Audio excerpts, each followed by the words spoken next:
Naku, naku! May kakopol siya. Oh my God, may kakopol talaga yun. Asawa mo na kahit nasa trabaho, sige ang order ng parcel. Ay, naku po, Diyos mio, por Diyos por santo. Don't you want me like I want you, baby?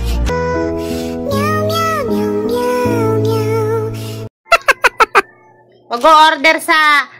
Mag-order sa parcel, tapos ako naman magbabayad. Kahit nasa trabaho yun. Ay, naku, oh my God. Titignan natin kung anong laman. So, guys, titignan natin. Ano naman to? Ba't may ganito? Para saan to?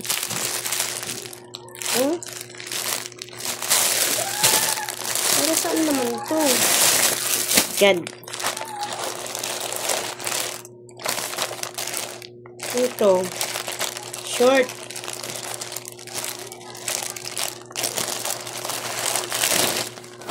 Oh, short nga. Hindi naman to kasya sa kanya eh. Sa akin naman kasya to eh. Kaso lang, parang kanya nga.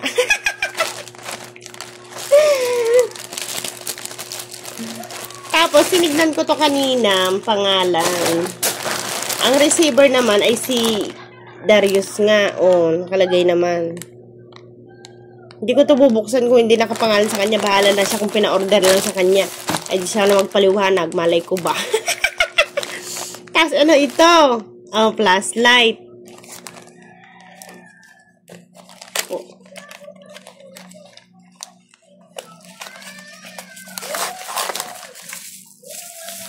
Nagsasabi siya nung nakaraan. Wala, mahina na yung flashlight niya. Oh. Ba, maganda. Liwanag. Balik na natin.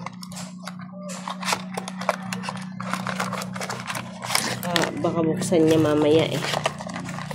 Naiipit yung ano. Naiipit yung charger niya. Di chargeable pala ito. Ako po, baka masira ko pa ay. Ayan.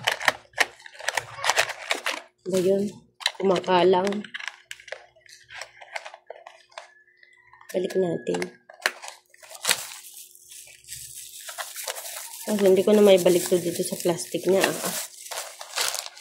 Yan na lang yan. Tapos ano pa?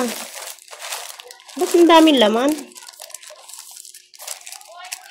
Kare-return lang talaga namin yung isang parcel niya kanina. Ay, brief. Ano ba?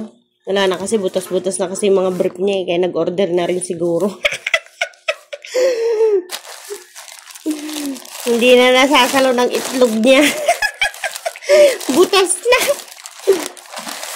Ano naman ito? Panty? May brief ba? May panty din. Ay, wala.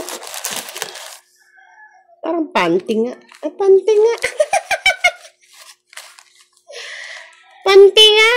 Oh, sa akin nga ere siguro. Oh my God, anong ba ere? Pambabae oh. Ano ba yung pinapag-order niya? At isang package naman ay ang dami naman. Ano ito?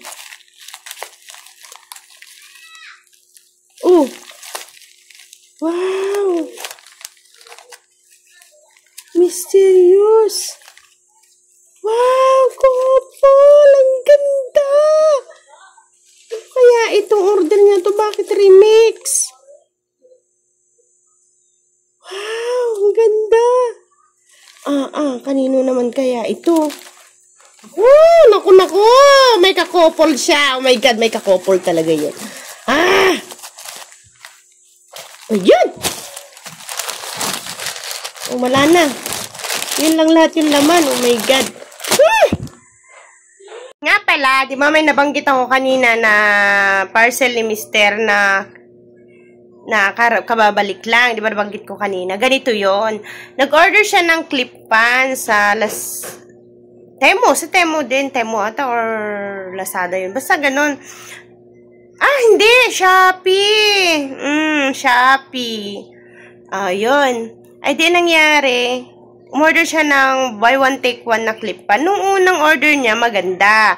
Clip-on talaga siya, tapos maganda, dalawa. Kaso lang, ibang presyo yun, nasa 300. Ngayon, nung nag-order siya ulit, naghanap siya ng mura, nasa 206. O, ngayon. Tapos, ang dumating ba naman sa amin ay baby wipes. Chat ko siya agad. Chat ko kasi agad. Kasi expected na yung naasahan namin ay clip-on. Ginantay-antay na nga namin para may magamit na kami. Aba, baby wipes tapos 206 presyo. Baby wipes. Okay na din sana eh. Kaso walang kapipiranggot. Kaliit. Yung maliit lang na baby wipes. Yun, gano'n ang na order. Ito, papakita ko sa inyo. Tapos ni-return namin, pinick up na kanina. Yun.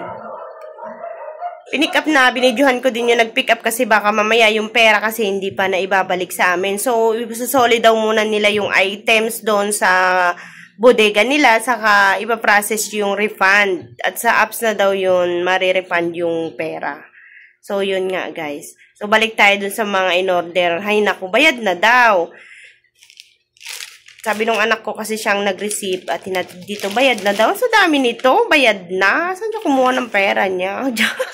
Alam nyo ba guys, karereklamo ko sa kanya kasi yung mga pinapadeliver niya dito, ako nagbabayad. Alam mo, karereklamo ko sa kanya. Binabayaran na niya. Tagatanggap na lang ako.